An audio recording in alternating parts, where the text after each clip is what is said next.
Hi, Athena. Hi, Michael. I'm so glad we finally get to do this again. We had a I'm little bit of a delay there for our next course. very excited. You know what it's about? I think I do. Tell us what the subject of today's course three of the Starseed Enlightenment series is about. The illusion of separation. Yes. So, what does that even mean? Well, to me, that means that when we see our friend outside of ourselves, we imagine that there are two separate things happening. And on one plane of existence, that's true, but it's a relative truth, not a universal truth. So, why is it an illusion? Why does everyone go around thinking that we're all separate? What is blocking us from seeing our unity? Well, now that's a question that's been here for thousands and thousands of years. And one of my greatest teachers, Ramana Maharishi, would say the way into that question is asking yourself, who am I? And when you drill down into who am I, who am I, who am I, who am I, who am I, the veils start to thin and you can see the self in the other. And it is like one to a box theory. It's one conscious God particle at a time, recognizing that the drop is also the ocean. So everybody's heard the concept that everybody's one.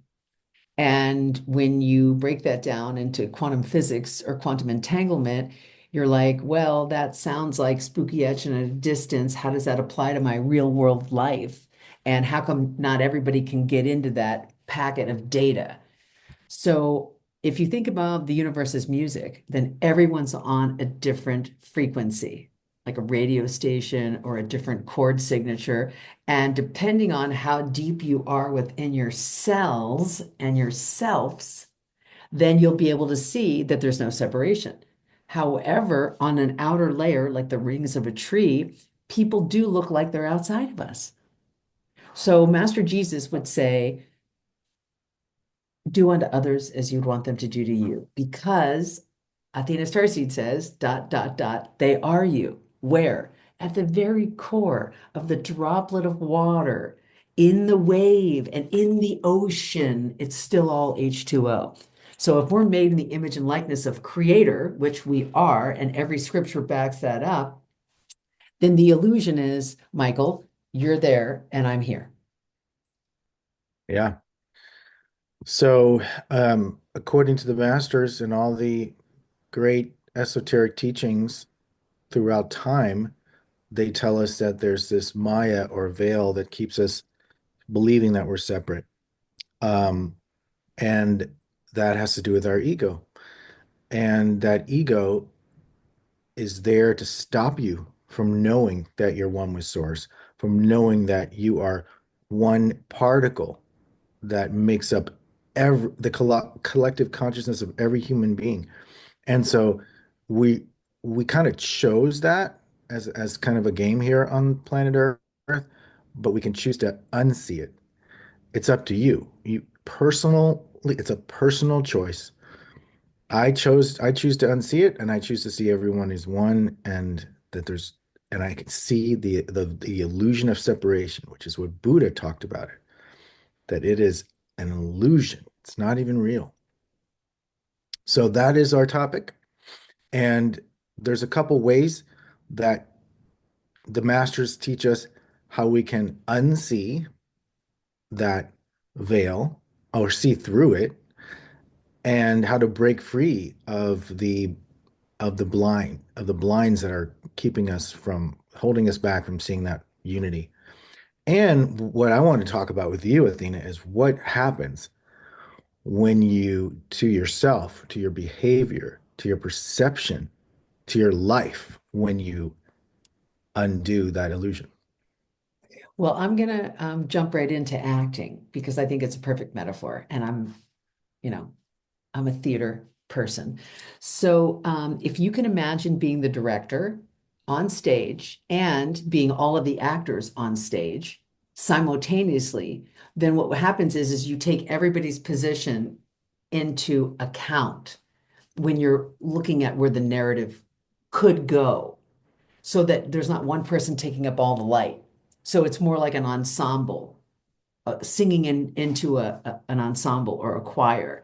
And the director has all the actors' best interest. But if you have a star and you're micro focused on being just the star of the scene, you might be blocking somebody behind you, or you might be pulling focus on the stage and you're not adding to the energy. So now I'm going to jump over here to improv. Improv is a yes and communication to the other people on the stage. They add their color, and then the other person would be yes and then they build on it. Yes and then they build on it, and yes and. So how can we, beings of the light, be a yes and director, actor, ensemble simultaneously in this cornucopia of consciousness that we're streaming through this reality? So, Yeah. Yeah. Um, we are like playing avatars or characters on Earth, and we're directing our own lives. And they keep telling us that it's a play. Even Shakespeare talked about it, that life is a play, or life is but a dream. And we're dreaming we are inside the dream of God's consciousness. And when you think of it that way, it's not my idea. This is the idea. It's like so many masters that say, yeah, we're in a dream, just like when you go to sleep, and you can wake up out of that dream and realize, and that's how you see the illusion. It's waking up out of that dream that we're just living in these bodies, and that was just one consciousness that is puppeting every human being on earth, seeing through the eyes of every single person. That's the profound, amazing realization that one can have. And that changes you. It's changed me. It's changed you, right, Athena? Like we don't judge, we don't criticize, we don't blame. if you're a little judgy, usually you, as the dream weaver, the God conscious 0 point energy, are pointing out the character that you're judging that's an aspect of your shadow self. Japanese art where there's like a bowl and it cracks and then they take gold and they glue it back together. It's like, can you make your cracked bowl sparkle even more with God's wisdom when you realize, oh, there's myself, being an out of control political leader, or there's myself being a super humble humanitarian. That's There, by good. the grace of God, I go. And you interviewed Neil Donald Walsh in your movie, The Three Magic Words, which we highly recommend you watch. That's in the first couple episodes. And basically, what he said is spend a day walking around the universe and saying, there by the grace of God, I go. The homeless person. There by the grace of God, I go. The businessman with the briefcase. There by the grace of God, I go. The woman with the baby in the buggy. There by the grace of God, I go. Yeah. My Dr. Joshua David Stone, one of the really cool New Thought writers that I like, said this quote that I never forget, and I say it all the time. Every person you meet is God visiting you in physical form. And that's where we're going to leave it at for our 15-minute course. Now we're going to Okay, well, talk. wait. I just want to say one other thing. Ram Dass, who's one of Yeah. my favorites also, said, everybody's God in drag. Yeah. That's a good one too. Exactly. That's good. So I hope that was good for everybody. Our next topic for next time is raising your vibration. So that's gonna these are just going naturally in the flow according to what we talked about the previous course.